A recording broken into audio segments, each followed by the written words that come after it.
recording. All right. Basically, for the next couple of weeks, you'll be set that up for you to work on this module.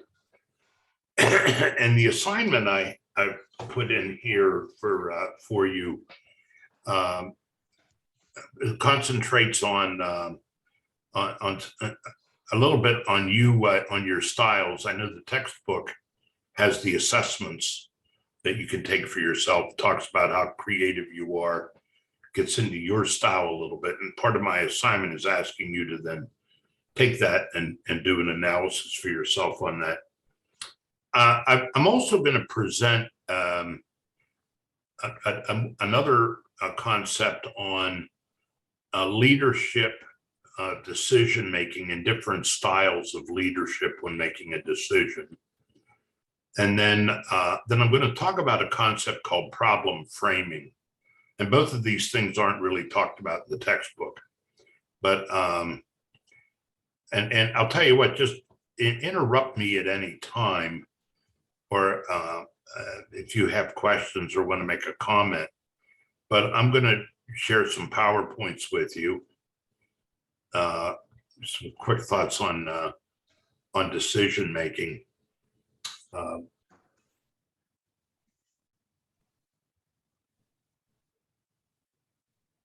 And a lot of times the kind of knowledge we have are two kinds of knowledge to think about.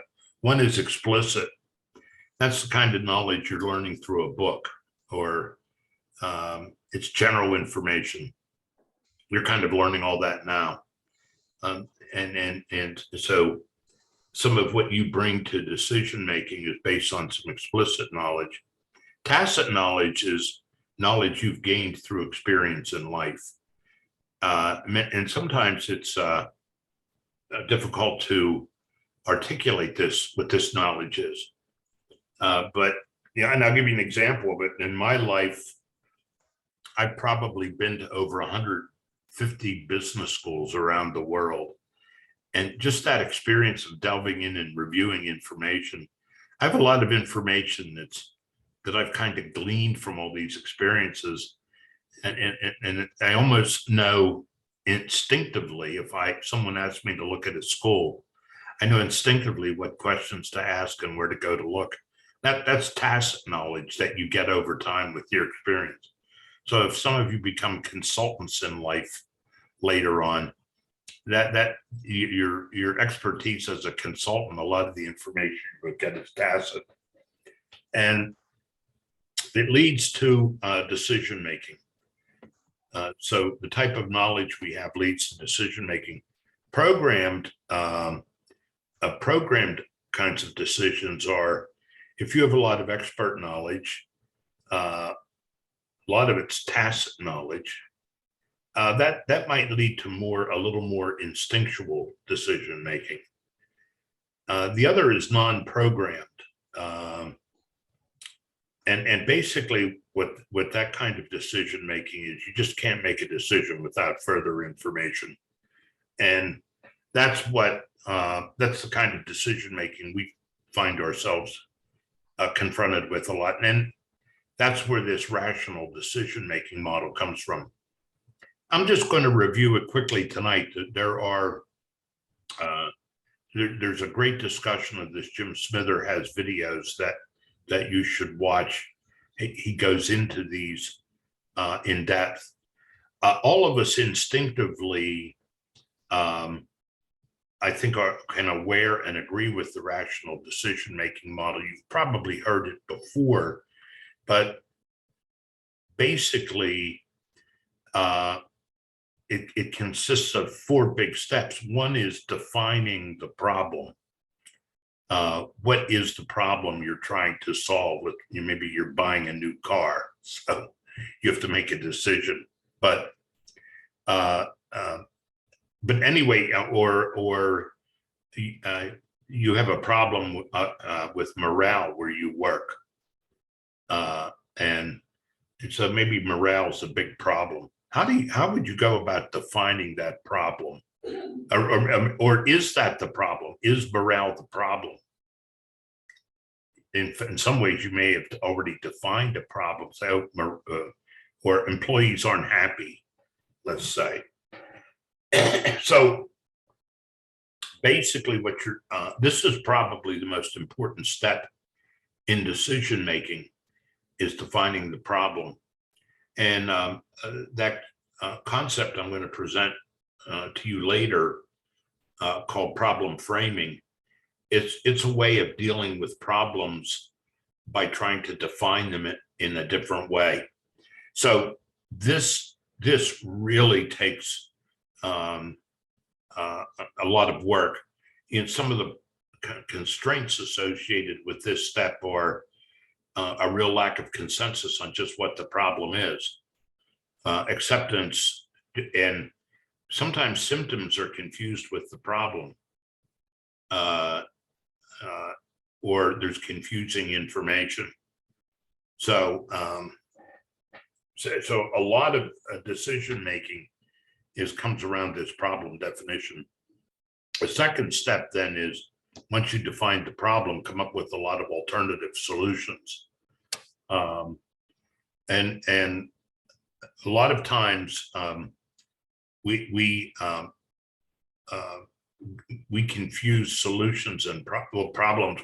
People would say, well, the problem around here is people aren't making enough money. Well, that's a solution. That's not really the problem. So your next step, though, is once you have that problem defined, is look for all the different alternatives. In the car buying example,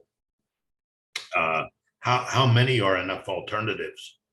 And maybe you say, I'm going to look at, I'm going to buy this kind of car, and I'm going to go to 3 dealerships. And you go to the first dealership and you fall in love with the car and you buy it. Well, you're not really looking at all the alternatives.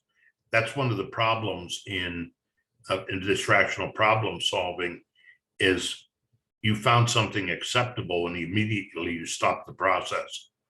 So that's one of the constraints here, that the first acceptable solution is the one you want. Or maybe you don't generate enough alternatives, or maybe you evaluate alternatives as you present them and discard them. Generating alternatives is really to be a non-biased, non-judgmental. You try and get as many alternatives out there. Third is, then you select the best alternative. You evaluate the goals, the main effects, side effects. Again, there are problems in this stage. You might not be able to get all the information you want. Sometimes getting information might be costly. So there's a lot of, and it's important to be aware of these constraints or biases in each part of this. I love the model as a general structure for looking at decision making. The final is to implement and evaluate. And one of the problems is we don't necessarily always evaluate our decisions. A lot of times we make a decision, and the generating or implementing a solution might be a problem. A lot of times we're going to confront resistance to change. So we're not sure how to monitor it. Acceptance of the decision isn't always there's a lot of political types of things. So while I like the rational decision-making model, and I really think it's a structure to utilize, it's important to understand the constraints. As I said, I'm quickly going through this. I would, you should listen to the Smither discussion on this. There's a lot of some issues here. Bounded rationality is the bias that we confront in this in this model. There's just too many alternatives. The rational decision-making model is bounded by a lot of constraints. So that's why it's called, like a lot of times we try and identify the problem through thorough examination, but one of the things we may tend to do is boil the problem down to something easily understood. Okay, the Phillies aren't playing well. You know what the problem is? Get rid of the coach. That's what you call boiling the problem down. Or develop an exhaustive list of alternatives. A lot of times what we do is come up with a few that are straightforward, familiar, and similar to what we've been doing already now, and not really delving in there to come up with some stretch alternatives. Evaluate all the alternatives. Many times what we do is evaluate alternatives as they come up, and we dismiss them without proper discussion. Again, distorted information. And a lot of times we picked the first acceptable rather than the best. So the concept, though, any questions on the rational decision-making model? Any of you have? I mean, it's pretty straightforward. There's a lot more in depth to it as you go into it. And I recommend it as a structured way to begin to look at problems. Just be aware of the different constraints out there. The concept I wanted to talk about a little bit, and one of the part of the assignment as you look at this, and I will be making, I will be emailing these slides to you and making them available. But it has to do with leadership decision-making styles. And there's 4 primary styles we look at. One is the more autocratic leader, and with not the decision, the leader makes the decision alone. It's the leader makes the decision alone. So basically, I as maybe the head of a unit, I'm gonna make the decision. I'm the boss. I'm gonna make the decision, and that stands. So that's a style of decision making. Another is consultative, and whoever is in the leadership position presents a problem to people, gets input, and then makes the decision. So in that vein, the leader, again, is the decision maker, but what he or she does is consult with people about the best way to make the decision. Another approach you as a leader can use is what's called the facilitative approach. You as the leader might present the problem and you work on it together with people. So you as the leader become a problem solver with other people. And then you kind of arrive at a group or consensus decision. That's where the leader becomes more of a facilitator, and the decision making is a style that is done through consensus. And then the delegative is where the leader actually gives other people responsibility for making the decision. The leader may turn it over to the group and say, hey, here's the problem. Why don't you come up with the solution and I'll accept. So those are 4 styles you can choose when making a decision. However, if you think about this, there are 7 questions you should ask yourself, or 7 areas that would help determine which style you should use. And those are, how significant is the decision? How significant? The second is, how important is commitment? If I'm making the decision, how important is it to have commitment from the people? So you're buying a coffee machine for the office.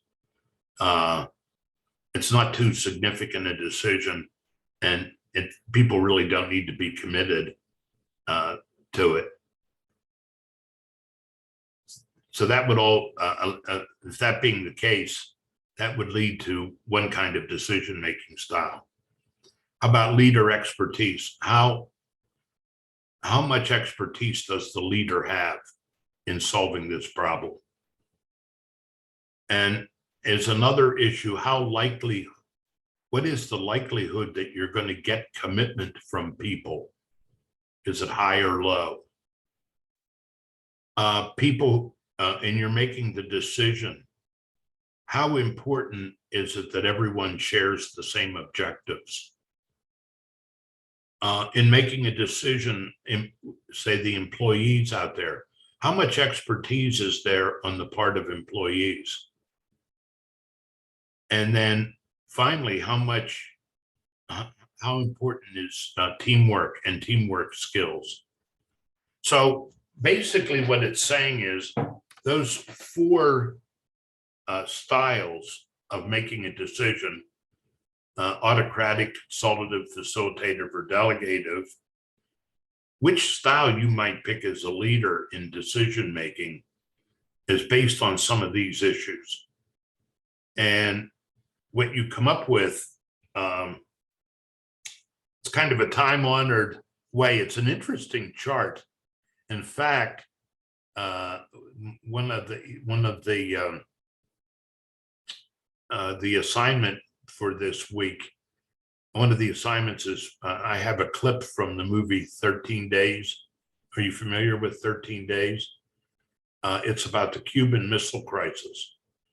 And John Kennedy has to make a decision of how to deal with it. And so here's this chart is a way to look at this. And so over here on the right, you see the different styles: autocratic, delegative. And so you start at the one end and you just follow a line through here. So let's say your decision significance is high, H. So you would color that block. How important is commitment of people? Well, let's say it's high. So you're in this quadrant here.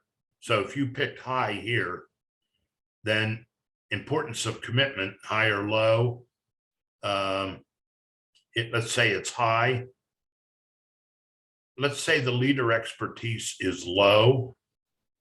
So you have high, high, low. How important is what's the likelihood of commitment? Well, let's say it's going to be high.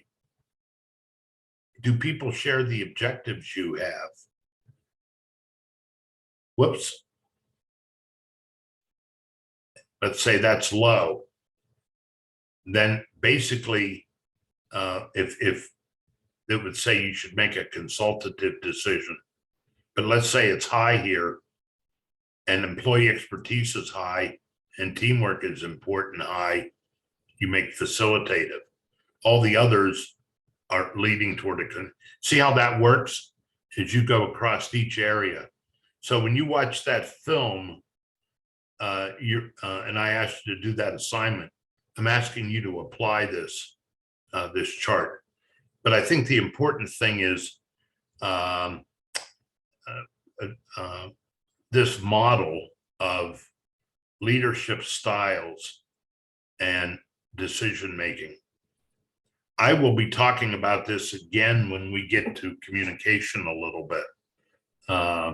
Leadership styles in terms of dealing with other people.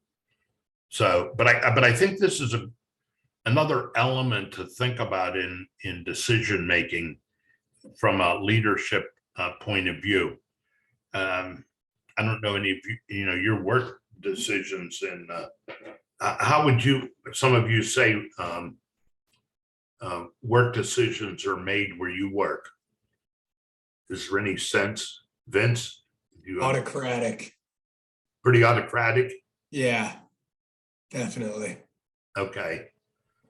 And you could even apply some of these things, uh, some of these issues to how those decisions are coming down.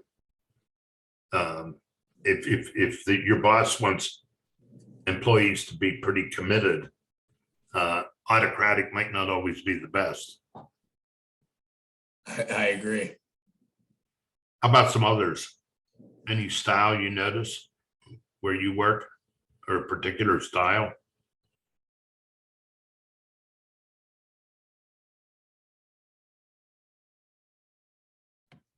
I would say consultative, like working with my manager, on certain tasks that like our client requests.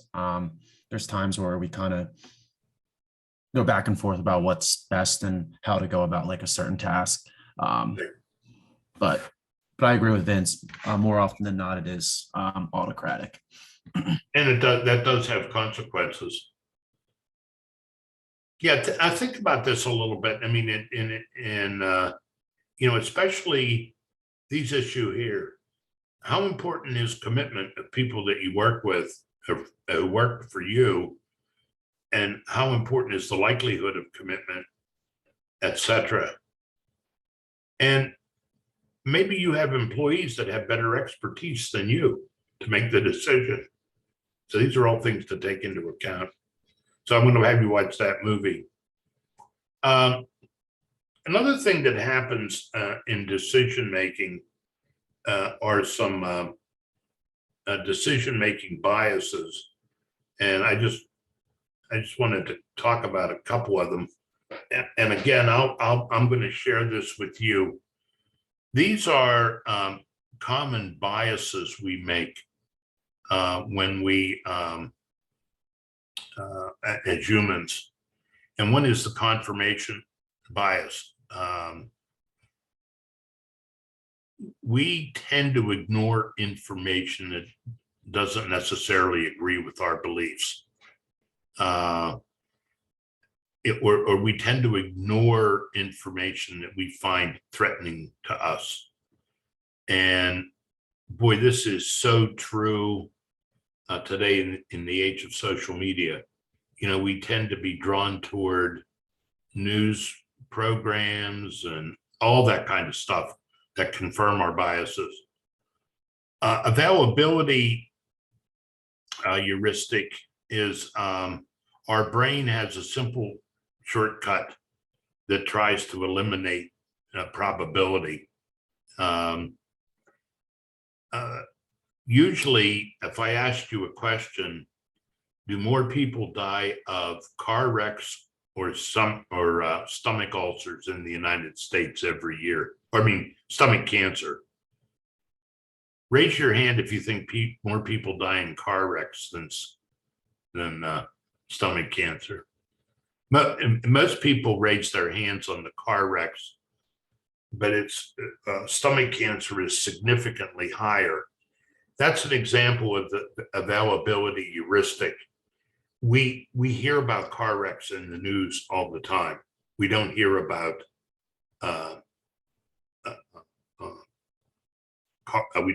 stomach cancer, shark attacks, and things like that. Our fear of that. Basically it's information that you have available to you. Anchoring is a tendency that we have to gravitate toward a number that we hear. If you go into a store that says for a limit of 4 per customer, people have a tendency to buy 4 when they might only be looking for 1 or 2. Numbers get anchored in our minds. The halo effect is a bias where I tend to judge all of your characteristics based on 1. So you might have made a big mistake, and then I judge everything about you in a negative light because of 1 thing. Or you might have 1 really good quality and I judge all of your qualities to be good based on that. That's called the halo effect. The sunk cost fallacy is we do have a tendency to throw good money after bad. Like in sports, you know, you have the #1 draft pick for the football team. And let's say in camp, there's a walk-on that seems to be performing better than the #1 draft pick. Chances are that walk-on is not going to make it. We've invested so much money in that draft pick that we're going to keep investing that until you know, we tend to invest more money, keep investing money in mistakes even after we know it's a mistake. That's called the sunk cost fallacy. And loss aversion, we strongly prefer avoiding losses over acquiring gains. So I'll make these, just kind of be aware of some of these biases. I have some biases that I'll share with you along with this. One other thing I want to say on decision making. This is something I had passed out in class, a little bit on emotions and decision making. This is a checklist, again, that kind of goes, you know, write out your options, but also be aware. I think the thing is, be aware of feelings you are having around a decision.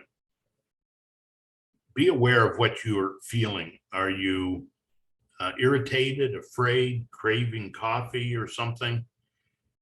Try and identify emotions you're having. Cross out emotions that is not relevant to the decision at hand. Say you're upset because traffic was terrible, or you're anxious because you had an argument. These are feelings, but you should not let them impact your broader decision making. So it's important. It's where I think emotions become important in decision making. I was out today, earlier today, golfing at a golf club, and the person got really upset at the club I was with, and went in and said he's going to end his membership. It was kind of an example of a real negative emotion impacting a decision, where you probably got to step back and look at it. But a lot of times there are good emotions associated with a decision. So that is link the remaining emotions to the specific options. So your emotions might be telling you something about a good decision you're making. I like this next one. Ask what, not why. If, say, you're afraid of something in the decision you're making, say, compare the question, why are you afraid, to what you were afraid of. You can easily answer the why question with self-pitying platitudes, but the second forces you to address specific feelings. So try and answer what questions. You know, what are you feeling? Run your thinking and then make a decision. I state all this because I think it's good to recognize that, you know, emotions do have a place in decision making.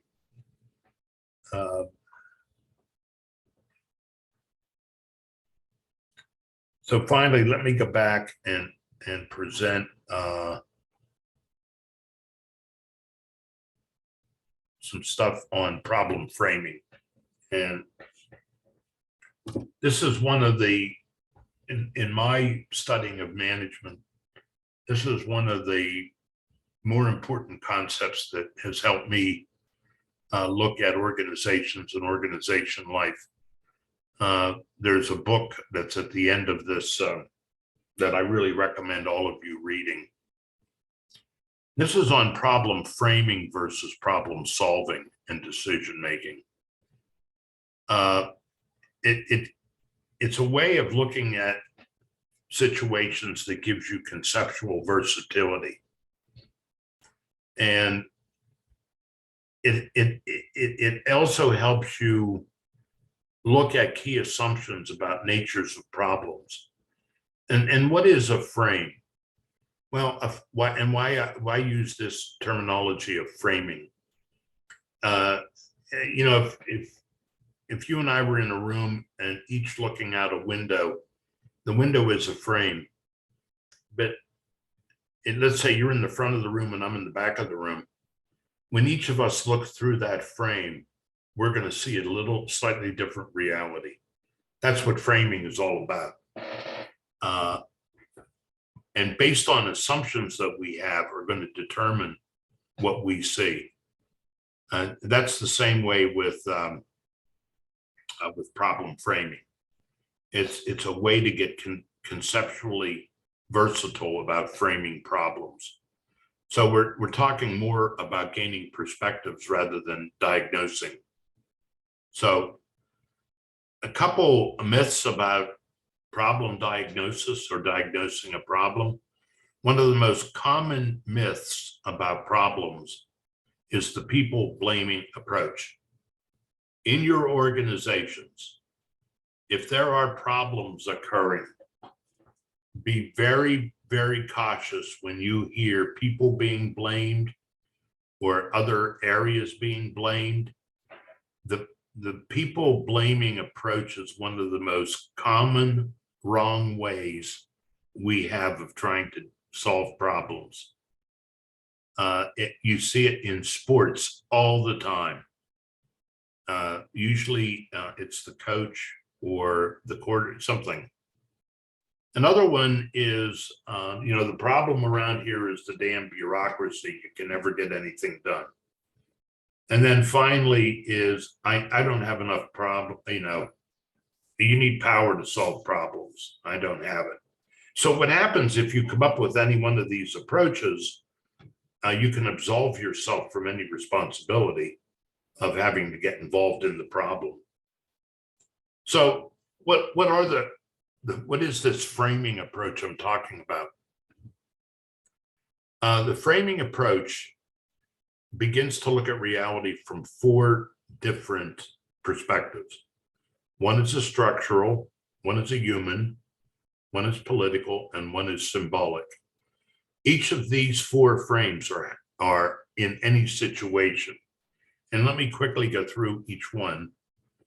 The structural frame, and this is true in any of your organizations, there's an emphasis on roles and relationships. Structures are created to fit an organization's environment, culture. Organizations divide labor, create rules, have policies. You have management hierarchies. You have a chain of command. All that to coordinate different things. You have people in specialized areas. A lot of times, if people are experiencing a problem, they say the problem is with the structure. We got to do something about the structure. So if you come at life with a lot of with a structural frame, then you're going to look at solutions from a structural frame. So your solution is maybe to reorganize or change structure. This is the view of an organization like a machine. Some of the assumptions here are that organizations exist to accomplish goals. We need to find the right structure and we can get anything done. This is a very rational approach to organizations. People specialize. Coordination, we have authority and rules. So this whole model is what we're primarily used to, and this is how organization life has been set up since the Industrial Revolution. We have organizations, we have hierarchies, we have roles. That's the best way to coordinate work. That's one frame. The other frame, so if you are a person with a if you, by the way, one of the assessments I wanted you to take before we got into this is an assessment that looks at where you are in each of these frames. What's your preferred frame that you bring to life? The next one is the human frame. Here, the focus is on people. Individuals have needs, feelings, biases. Purpose of the organization, we try and fit the organization to the people. We have a lot of talented people that what we're trying to do is find an organizational structure that will enable people to get the job done while being satisfied and feeling good about what's going on. So we're trying to say job satisfaction is going to lead to real success here. So if we're on counting, if we are a person that comes at life from primarily this perspective, if we see a problem, we're going to say it's a human relations problem. Human needs are being frustrated. This frame of reference tends to look at organizations as a family. You know, you hear people talk about we're like a family around here. That's the human frame talking. Some assumptions here: organizations exist to serve human needs. Organizations and people need each other. When the fit is poor, one or both will suffer. Organization will exploit or individual will exploit. When the fit is good, both benefit. So if people are doing meaningful work, then the organization goals are met.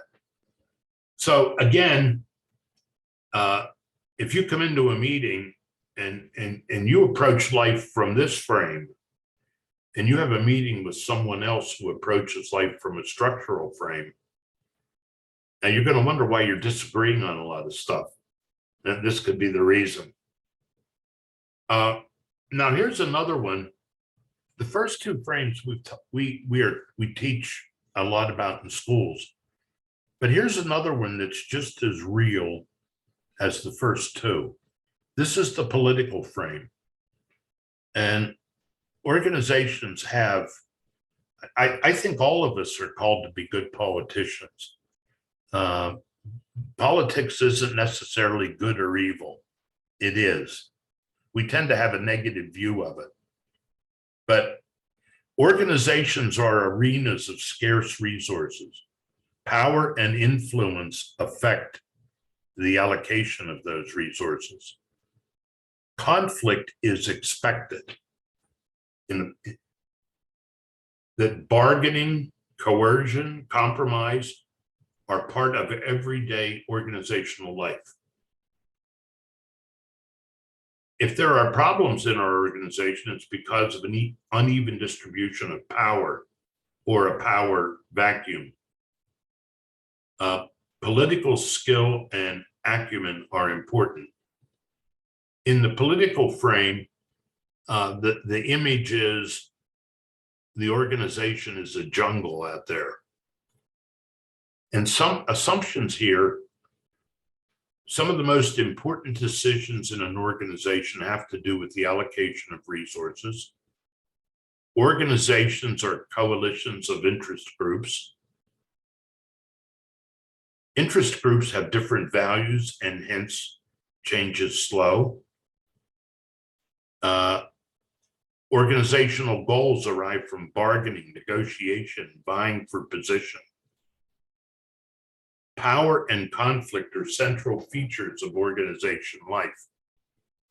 One of the modules we study in this course has to talk about gaining power and influence and empowering others.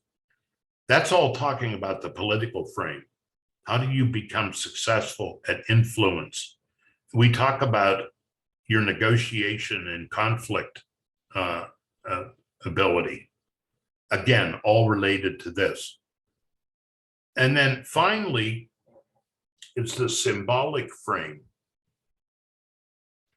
And this one abandons it's at the opposite end of rationality. The shared values and culture are critical. Organizations are driven by ritual, stories, and myths rather than rules and authority. Your logo of your organization, depending on your organizations, there are stories out there that give meaning as to how you're supposed to behave. Organization as drama. This is all the work. This is viewed as all the world's a stage. So, whereas some view the organization as a structure, this group views it as a stage where we're actors. That symbols might lose meaning, or ritual loses power, or they're bad actors.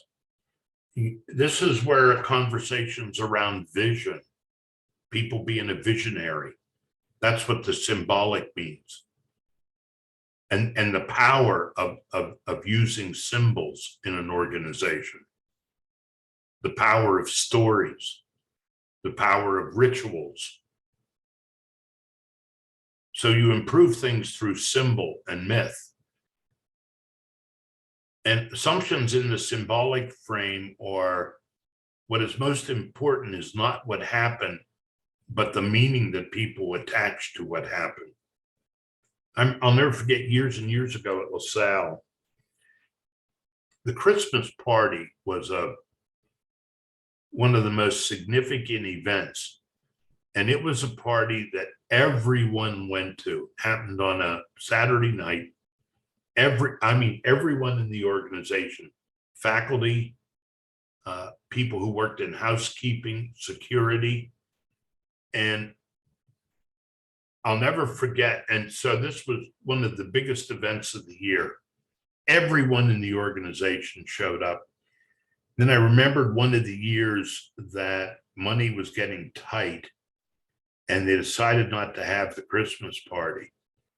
The negative effect that had on the organization was incredible, because this had a tremendous symbolic importance that we're all in this together. And it took months and months to come back, and the Christmas party came back. Or, like where you work, do people have certain parking spaces? Certain people have certain parking spaces that they get. All those are symbolic kinds of things. The way people interpret events is important. Many significant events are ambiguous, and ambiguity and uncertainty really are at stake when it comes to problem solving. So humans create symbols to reduce confusion and give meaning to their lives. So each frame has its own vision of reality. Using the 4 frames, managers are more likely to appreciate the depth and complexity of organization life. Effective managers rely intuitively on the different frames, blending them into a coherent, pragmatic, personal theory of organizational behavior. So I really am pushing for you to expand your conceptual versatility in terms of looking at organizational situations. Just again, the structure emphasizes rationality. You're more likely to believe strongly in the importance of a structure and well-managed systems. A good leader is someone who thinks clearly, makes good decisions, has good analytic skill, and can design structures and systems. The human, you emphasize the importance of people. The central task of management is to develop a good fit between people and systems. you really believe in the importance of coaching, participation, motivation, teamwork. Here, a good leader is a facilitator who gives support and empowers others. Different definition of leadership under each of these. You're political. You live in a world of scarce resources. A good leader is someone who mobilizes resources. Political leaders emphasize the importance of building a power base, allies, networks, coalitions. How many of you have a LinkedIn account? That's all political skill. That's all developing your networks. Building a network is a big political skill. Under this definition, a good leader is an advocate and negotiator who understands politics. Again, another good definition of leadership. And then symbolic, you believe that you have to be inspiring and a visionary. A good leader is a prophet and a visionary who uses symbols, tells stories, and frames experience that gives meaning and hope to people. So each, I have I have a lot of handouts for you on this that you can go look at. But one of the things I just quickly want to run through is, how do you become a manager as a politician? Well, here's why politics happens: difference, scarce resources, interdependence, and how to confront the realities of diversity, scarcity, and self-interest, and still channel human action in cooperative and socially valuable directions. That's the goal of a good politician. And so you have to be able to set an agenda. You have to be able to do network and coalition building. And you have to be great at bargaining and negotiating. And then another one to think of is manager as an actor. Because of ambiguity in our lives, people create myths, rituals, and ceremonies to bring order, meaning, and predictability out of chaos and confusion. Remember, I talked about tolerance of ambiguity? The more ambiguity there is in your organization, the more people need a symbolic kind of leader to try and make sense out of the craziness.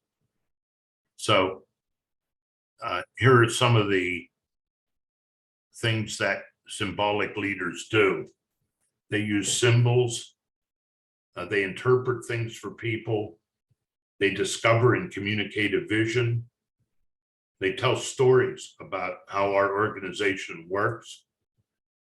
The symbolic leader understands the deepest values and most pressing concerns of his or her people.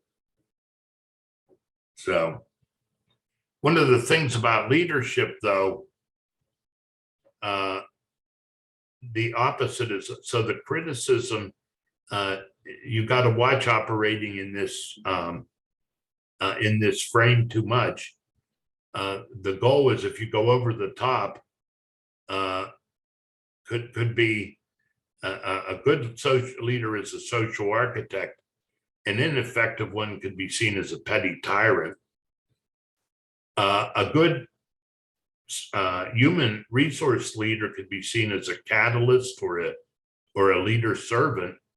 Someone who's ineffective could be seen as a wimp and pushover. So these are some of the negative sides. An effective political leader is an advocate. An ineffective one could be seen as a con artist or a hustler. An effective symbolic leader could be seen as a visionary. An ineffective one, a fanatic or a fool. Here's the book. It's probably had about 7 or 8 revisions. I highly recommend it to you. And then let me end by just going through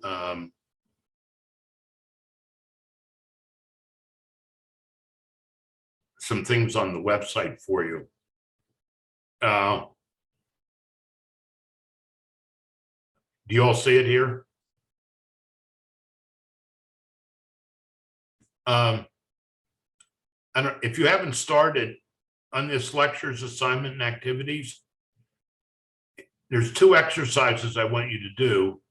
Complete the sentence and a self-analysis on training on framing your style. And then here's that lecture on framing. Again, I did it tonight.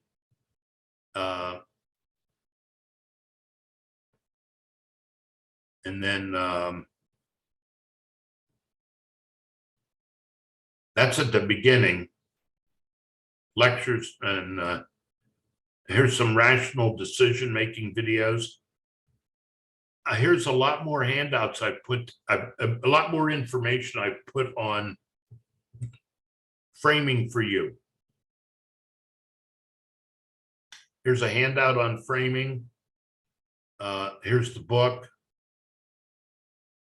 So here's some different things on problem framing if you're interested in more on that.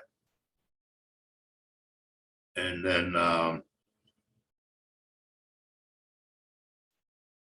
here's the assignment up here. So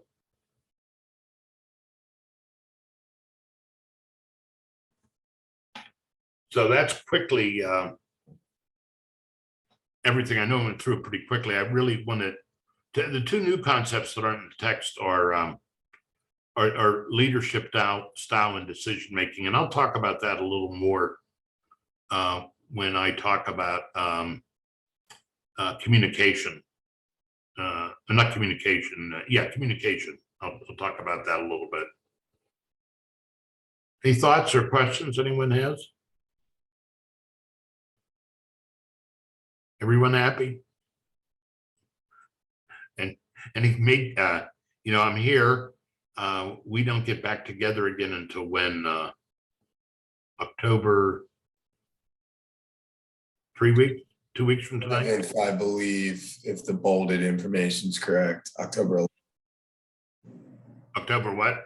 11th. Okay. That's right. That's right. I gave you an additional week to look at working on some of your skill development contracts and papers. All right. So I don't think I'll have any other Zoom sessions before we get back together. I'll be communicating with you through announcements and things like that. All right. So just be working on that skill development contract and picking the 2 skills you're going to work on, and we'll go from there. All right. Sounds good. Thank you. Thank Have a you, good everyone. night. Thank you. All right. Thanks. All right. Good night. I'll make this